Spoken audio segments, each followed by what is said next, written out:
So what's your take? Weddings are a scam. Why? Because you'll go into debt. How much do you want your wedding to cost? Probably like 600k. Probably even more. I got married last November, and despite making so many budget cuts, we were still at $40,000. And this brings our grand total for 4 days, 3 nights to $72,669.33. Why are we spending so much on weddings? It looks like it's competition for some people to outspend the other person and for the next person to outspend the other person. But behind all these, there is one single thing that everybody is stressed about, and that is the bill. How much weddings cost. We will be diving deep into that today. Look at real scenarios of people who overspent, people who underspent, and how it translates to either their culture, family, happiness, or what they set out to do in the first place. So what's your take? Weddings are a scam. Why? Because you'll go into debt. Did you know that the average wedding costs $35,000 and it's far worse in the hotspots too? But Chloe, just stay within your budget. That's not how this game works. 56% of newlyweds actually take on debt just for their weddings. So Kevin and I were like, that's a no for us because our courthouse wedding was so good.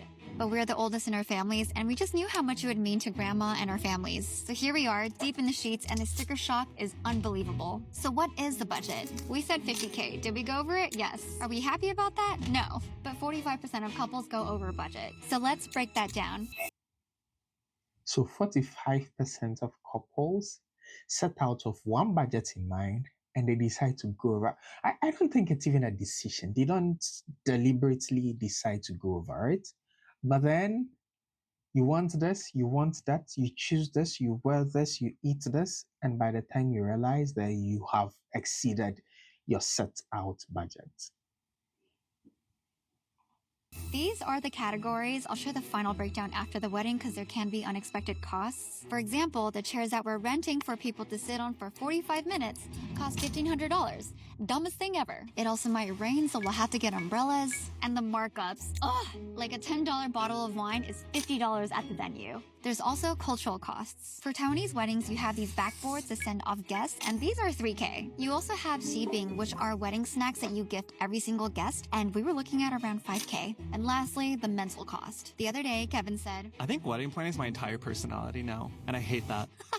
So good. But we set our intentions on a wedding that we actually wanted. It is not cheap, but I think it's worth it.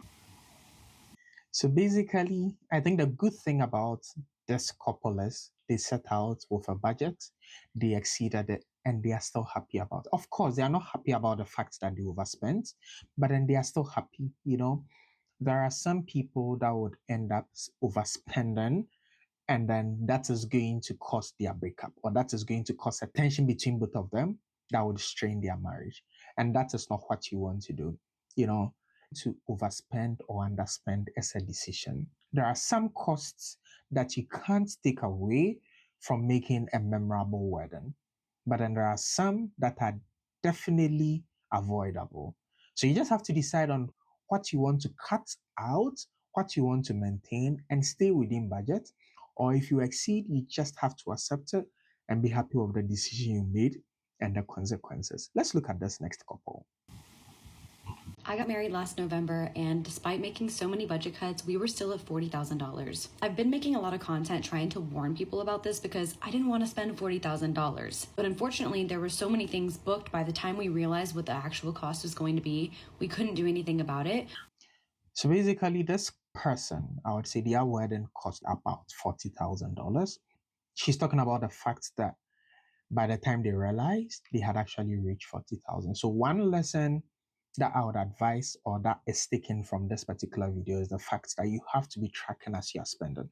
As you are booking the vendors, the venue, you are calculating the food and everything, you have to be tracking. The moment it gets close to the budget you set out to spend, you have to reevaluate what you've already captured, deduct those you have to deduct, and then you have to re-strategize. Because if you do not track, you would end up exceeding far more than you had set out to spend in the first place. Let's continue.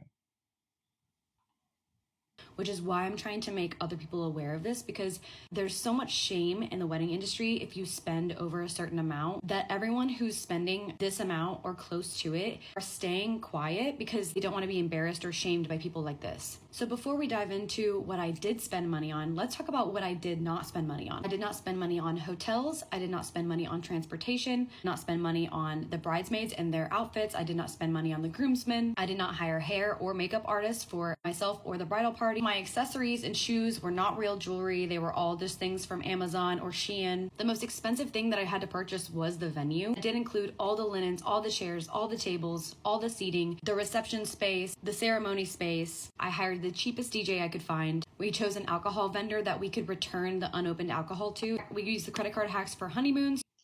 I think this was a smart wedding spend. She spoke about the venue containing everything, the chairs, the decoration, everything. So once you pay for the venue, you pay for everything inclusive. Now, she didn't talk about the exact cost, but then you can have a venue that is way cheaper and would still be able to get all these things and end up with a cheaper cost compared to what she did. But then I think it's a smart way to go about it, having just one vendor, which is the venue, and having everything in. She also spoke about the alcohol vendor, where all unopened alcohol can be returned at no cost. So that's also a good and smart way of spending on your wedding. We used the credit card hacks for honeymoons, so we saved thousands and thousands of dollars using points that we earned from other purchases instead of just outright paying for a honeymoon. When it came to our actual finances, we were pretty much miserable all of last year because we didn't go and do anything, hardly went anywhere, we didn't go out to eat, we were saving every single dollar we could. Aside from the fact that we've been together 5 years and we've known we're going to get married for several years, so we've tried to save as much money then too. There's just something so frustrating about comments like this that insinuate that I am just some frivolous, money-spending, rich person, because it could not be further from the truth. In fact, I am drowning right now because I just got laid off in December from my 9-to-5 job. So as you can imagine, to be accused of being wealthy or frivolous or out of touch is so frustrating, because if anything, I am one of the most frugal, budget-heavy people that I know. My whole point to these videos is, again, to warn people, because if I had seen a video like I'm seeing right now, maybe I could have prevented it from happening. But instead of people taking that advice and using it to their benefit, people just take it to shame me or try to embarrass me. I think she's making a very valid point, where there are a lot of people who regret their spends on their wedding, yet still they do not come out to share because of the fear of people using it against them. And she has been able to overcome that and is currently sharing. But then that doesn't prevent people from still using that decision to speak against her. I believe if a lot more people come out, are transparent, are sincere and truthful about how much they spent on their wedding and how much they regret, it would in the long run prevent a lot more people from making those same bad decisions. Not necessarily bad, but then so long as you are regretting how much you've spent, it means it was a bad decision from your own judgment. So she's talking about the fact that once she's coming out, people are using it against her, which of course, like, you can't prevent people from reacting to what you put out there. So yeah, but it's a good thing if everybody was quite sincere and come out to share the lessons they've learned from decisions they've made in the past. I believe a lot more people won't end up making those same bad decisions and regretting in the end. Let's continue. Try to embarrass me. If you got married 5-10 years ago, you have no idea what you're talking about when you're talking about wedding expenses. And that's not me being mean, that's me being honest. Do you understand how inflation works? I didn't have much more or much different of a wedding than my parents, and their wedding was $5,000. Mine was $40,000. We had side hustles, we did everything we could to make it work. And there's something so frustrating about going through all this hard work and saving every dollar and being miserable for an entire year, slaving to find discounts and make things cheaper so you can have the wedding that you've always dreamed of, and then somebody just totally discounting that by saying, oh, you must be wealthy, oh, you must be privileged, oh, you're so out of touch. The idea of assuming you know a stranger based off of a minute-long video is so absurd, and it proves that you guys are the ones that are out of touch. Remember that you don't know me, and remember that you see what I allow you to see. I often don't share how much I'm struggling on the internet because I don't want it to feel like I'm trying to get attention for my sadness or my disappointments or frustrations. All I'm trying to do is help other people not run into the same issue that I did. Thank you for that. Yeah. So all her goal is to help a lot of people learn from her mistakes such that they do not repeat it. Now let's read some of the comments on this particular post. Why do people take on debts for a wedding? If we didn't have cash, we wouldn't have had a first wedding. If my dad didn't pay for the second one, we wouldn't have done the second one. And the creator says, I have no idea. I'm as shocked as you are when I did the research, but I'm guessing it's a societal pressure and expectations that weddings need to be a certain way, which is true. People expect weddings to be marvelous, to be memorable, to be glamorous, to be all the good and sweet sensations you feel in your brain and in your tummy when you think about weddings. But truth be told, at the end of the day, all those people who visit and talk about how great, wonderful, beautiful your wedding was, very few people are even going to contribute towards your wedding. A lot of them are going to come around, take the gift, eat, enjoy, and go back home to their families. At the end of the day, you are going to be the one paying the debt. That is if you actually take on debt to do your wedding. You'll be the one having to pay off these debts, and they would be sleeping and chilling in their beds. So it's not really about what and how people expect weddings to look like. It's more of how you expect people to see your wedding and how comfortable you are with overspending, underspending, or spending within your budget. Let's move on. So this comment also says, oh my God, yes, why is wedding so expensive? Me and my husband already got married at the courthouse and we are gonna wait till we have enough money to have a wedding. One other good thing to us, you don't necessarily have to have a wedding.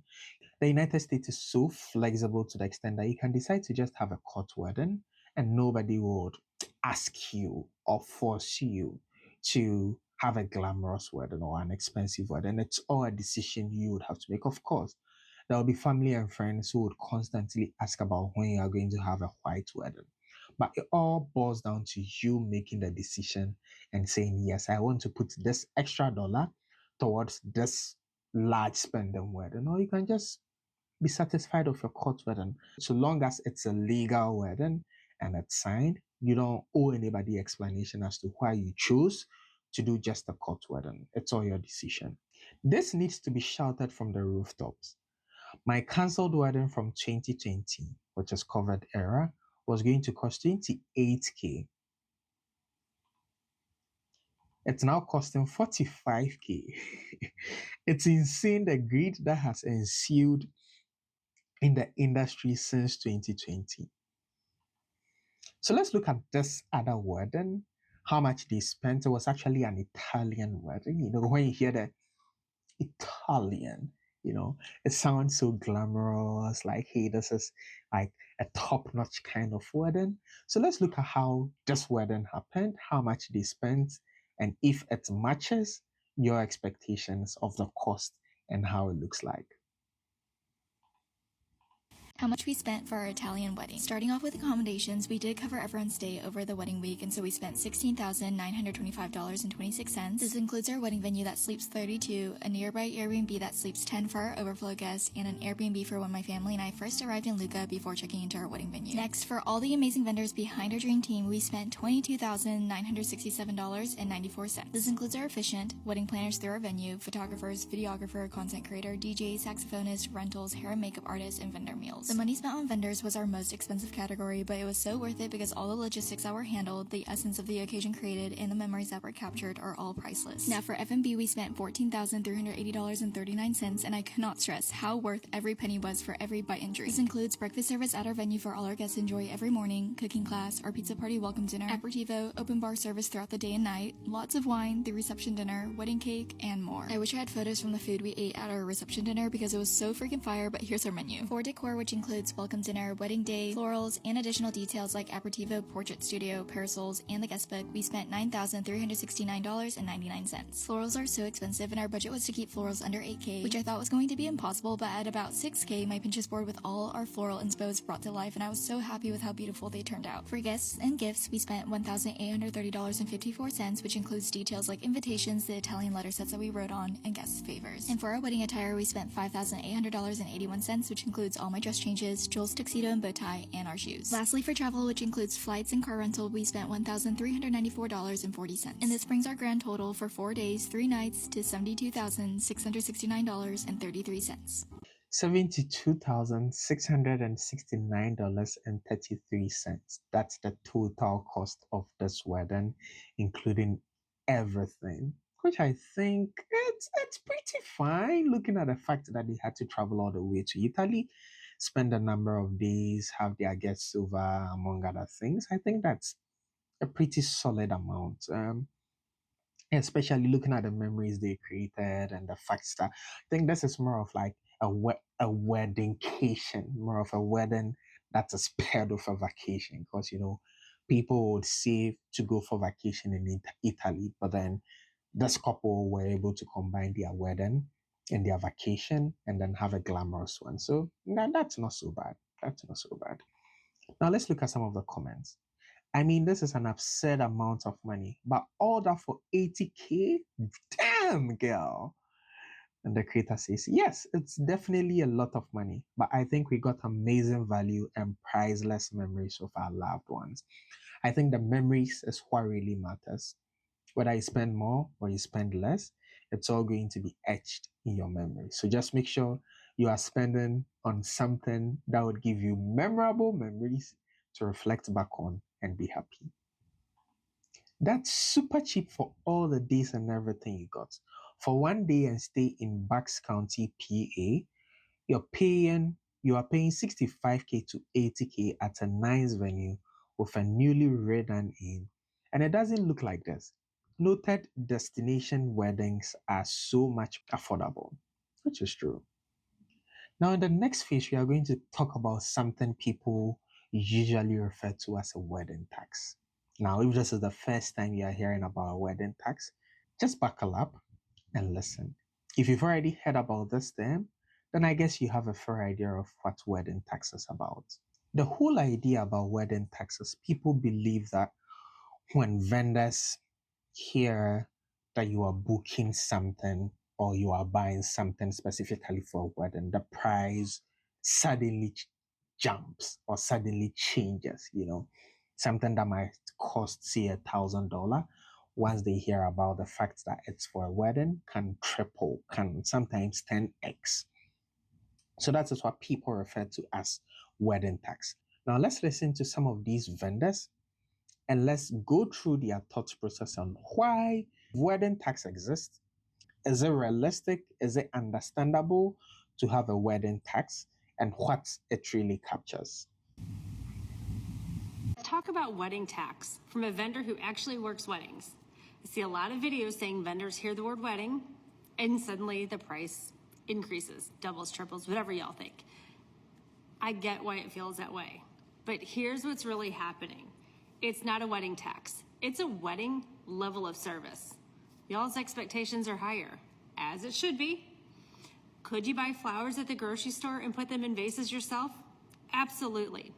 But you hire a florist for a wedding, you're not asking for some flowers. You're asking for 15 centerpieces that all match, specific colors and styles, professional design, delivery, setup, and flowers that hold up for hours, sometimes in heat, wind, or full sun. That is not the same product. It is not the same service. Catering, same thing. You can pick up food in foil pans and set it out buffet style in wire racks. Nothing wrong with that for your backyard party. I don't think you want that at your wedding. When it comes to your wedding catering, you want professional staff. You want food that is held safely at the right temperatures, a nicer presentation, coordinated timing for all of your guests, cleanup, and a team making sure your guests are taken care of. You're not just paying for food. You're paying for a full execution. What about photography? We're not talking about a 30-minute family session. This is 8 hours or more on their feet, timeline planning, capturing once-in-a-lifetime moments. Professional gear, have you checked the price of that? You think the wedding's expensive? Whew. Backup systems, hours of editing. You're not buying pictures. You're investing in memories done right the first time because there's no do-over. Okay, so now you're probably thinking, Julia, you just own the venue, so all you do is open your door, so why are you charging extra? Again, I remind you, we're not charging you extra, we're charging you for a specific service. So as a venue owner, and I'm only speaking for myself and my venue, I'll be honest, our wedding pricing is a little higher than a simple party or shower. And here's why. A wedding isn't just an event to us. My staff is doing more. We're helping to manage your timeline. We're coordinating with multiple vendors. We answer a lot of questions leading up to the day. We're making sure the ceremony runs smoothly. We're adjusting behind the scenes if anything runs late. And we're supporting your emotional moments, your family dynamics, and high expectations. I believe what this vendor is saying makes a lot of sense. A wedding is a special occasion for a lot of people. Many people invest their time, their resources, emotions, family dynamics, a whole lot of things to make sure that their wedding is absolutely phenomenal. Now, just like how you have high expectations of yourself for your wedding, there's the same expectations you hold these vendors to. Now, for a backyard party, of course, nobody really cares about a lot of things. But then for your wedding, there are a lot of things you care about, how the vendors even coordinate, who does frequent follow-ups. It's not just about a one-time communication, it's a constant communication, constant cooperation and coordination to make sure everything is top-notch and perfect. Now, when you expect that high level of service, then you should expect that these vendors are going to employ resources to give you that standard you are asking for. And no extra service comes at no cost or free of charge. So from what this vendor is saying, it's not just about the fact that they deliberately increase the cost. Yes, she admitted the fact that yes, they increase the cost, but it's not just because of the theme wedding, it's because of the expectations and the extra resources and services they would have to employ and put together to make sure that they are providing you the best service for the best once, sometimes more than once, but a once in a lifetime event like a wedding, which makes a lot of sense. There are more setup and oversight and responsibilities because this is the most important day of someone's life. There's no do-overs. So when the prices are higher for weddings, it's not because those vendors are greedy. It's because weddings come with higher pressure, higher expectations, and a much, much higher level of responsibility. You're not paying a wedding tax. You are paying for wedding level quality. I love how she puts it.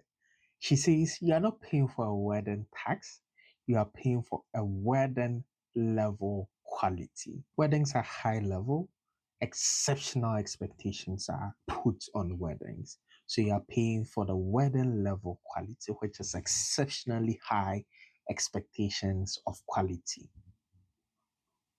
I love it. Now let's read some of the comments on this vendor's post. I have made cakes for different types of weddings, from the simplest to the most extravagant. Working with brides is stressful, and making sure that they get exactly what they want on a day that needs to be perfect is stressful and takes more time, which is true. I'm sure no bride wants to just relax and then on the day of their wedding, everything appears magical. Of course not. They want to be in the known, following up, checking on the progress, getting timelines, updates to make sure everything is in line for what they expect and what they are paying for. So yeah, it's a win-win.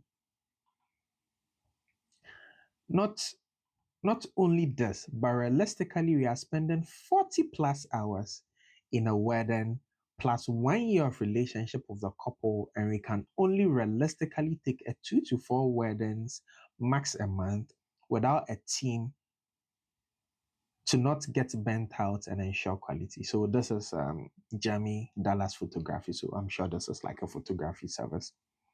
And a lot of people have said to get a day job if I don't want to just work weekends. Not realizing that after their Saturday wedding is over, we work on their gallery, which is true. Like you just don't want the photographer to send you just raw images of what they took. They have to edit it, they have to make sure everything is perfect.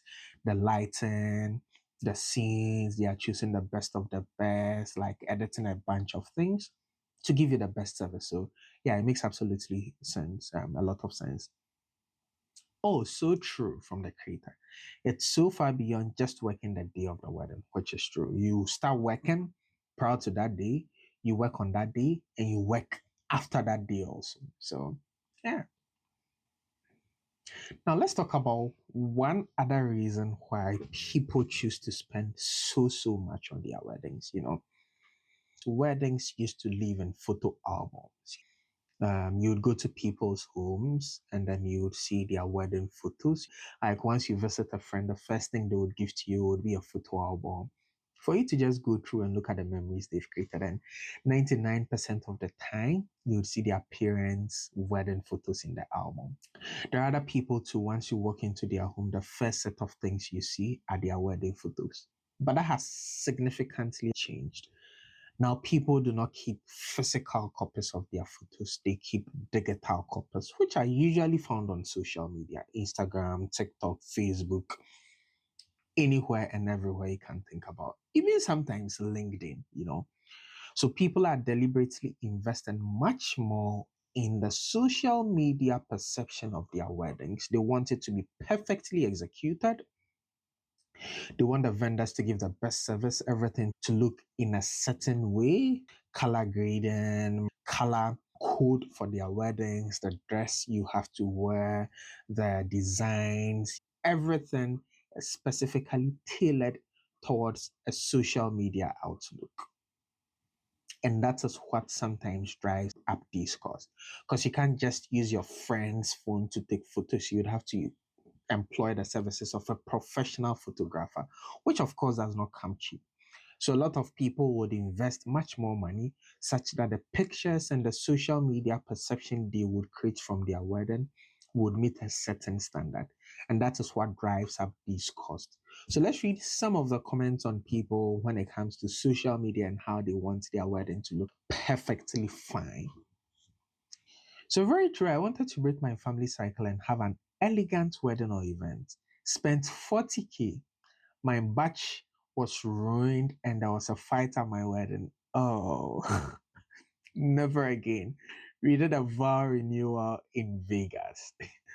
I'm getting married in New Mexico, and I'm not even having an extravagant wedding, but we are looking at close to 30K for our wedding for 200 people. That's a lot of people, but that's fine. That was so fast switching to a lower cost venue. So yeah, people are deliberately trying to invest in an extravagant wedding to a certain standard, which is understandable. Now, we've looked at people who were happy about their wedding. We looked at some comments on weddings.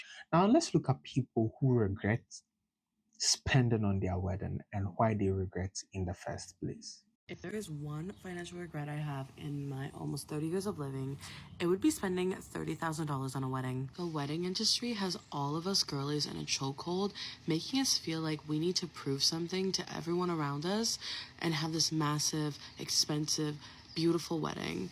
I fell under that and became brainwashed and went from eloping and having something casual and under 5K to having this 30K wedding in San Francisco with only 50 people. At the end of the day, I look back at this and I think about how much of that money I could have used for something so much more valuable, like a honeymoon, investing, paying for our businesses that we're trying to grow, anything. I know it's wedding season right now, and I just want to put this out into the universe, and if you're seeing this, it's probably a sign.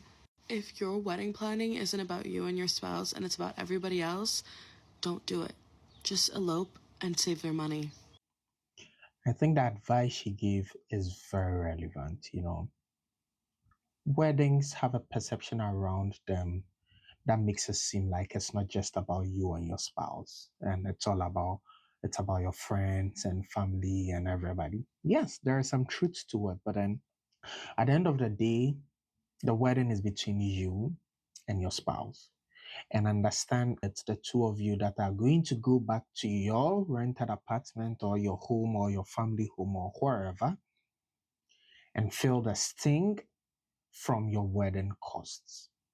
So you should prioritize your own decisions. You should decide how much you want to spend. Don't be swayed by emotions or by what people would say or what people would ask. At the end of the day, it's you. So don't let people guilt trip you into overspending or guilt trip you into doing things that you are not comfortable with or things that you haven't decided to do. The wedding, like I said, is about you and your spouse. So make sure it counts. Make sure it's something you are proud of. It's something you wouldn't do and regret at the end of the day. Let's read some comments that were left on this particular post. Getting married in September. My total right now is 5,263. That's relatively very cheap. I have a few small things to order that would all be less than $100. Backyard weddings are the way to go. I could have done my flowers cheaper, but I went with Link's Moments and they are stunning. Let's read this too. I spent 100K on the first and 5K on the second. And the creator said, 100K had to have been the party of a lifetime. Then divorce, LOL. I feel yeah. My first was more expensive too. And then the person replied, it was the funnest party. Too bad my husband turned out to be a douche. My second, now he's the best man. Well, the cost doesn't really correlate to whether your marriage is going to live through the test of time. And it's not an indication on whether you are going to be happy after marriage or not. At the end of the day, happiness in marriage goes far beyond how much your wedding cost. But then your wedding cost can actually fuel the happiness or the sadness in your marriage. So make sure you are spending in a way that won't cause your marriage to break down at the end of the day. So now that we've gone through the cost and the regrets and the extravagance and everything, let's look at some of the ways of which you can end up with a cheap wedding, or how some people went about their wedding and spent relatively very, very small and cheap amounts. Let's look at this video. Hi, I just finished filming a Get Ready With Me, and now as I'm sitting here sipping on my coffee and I'm thinking about my wedding plans, I thought I might share with you guys how I'm throwing a wedding in New Hampshire for under $2,000. And it's not trashy. A speed round of everything that I spent. I'm gonna go through it, and then I'll probably make some follow-up videos too of like what exactly we did. And we're expecting 42 to 50 guests. So the venue is free. We're doing it at my parents' backyard, but they are renting a tent. The tent rental from a local rental place was $245. We are actually catering from our local grocery store, but we're doing pizza, donuts, and cannolis. And the total for the food is $477.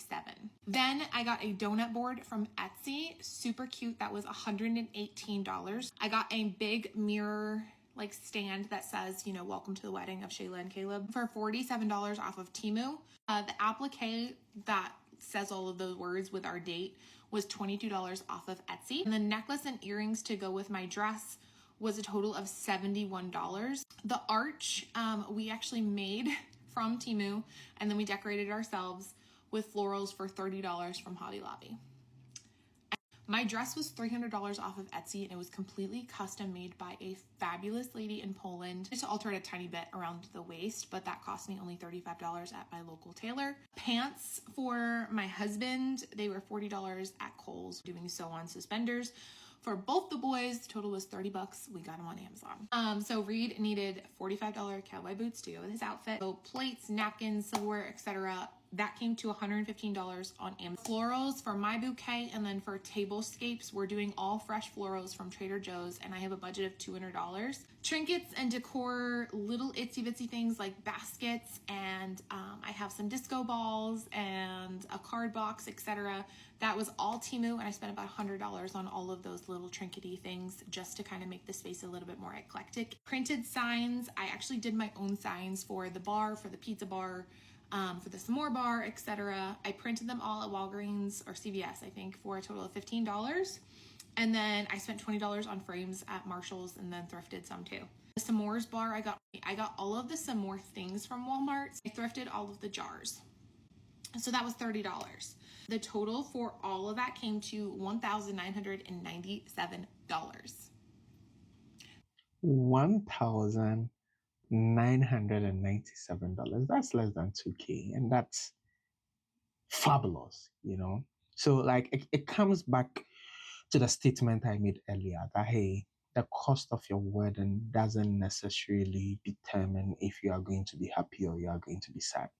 It's all about you deciding on what you want to do, sticking with it, finding ways of which you can achieve it, and sticking with it. Because hey, if you follow the trend and you follow what people are going to say and their suggestions, even $1 million might not be enough for your wedding. So be decisive, make a decision, and stick with it. Let me know in the comment section if you've had a wedding, how much it cost, whether you regret your wedding or you're happy about it. Let me know if you've had multiple weddings also, how much it cost the first time and how much it cost the second time, and what really influenced the change in cost. And then also let me know in the comment section if you have specific ideas or things you want me to talk about next in my video, and I'll get right to it. Until we meet again, enjoy your day, and remember, the cost of your wedding doesn't determine whether you'll be happy or sad, divorced or separated or married for eternity. Have a nice day. Bye.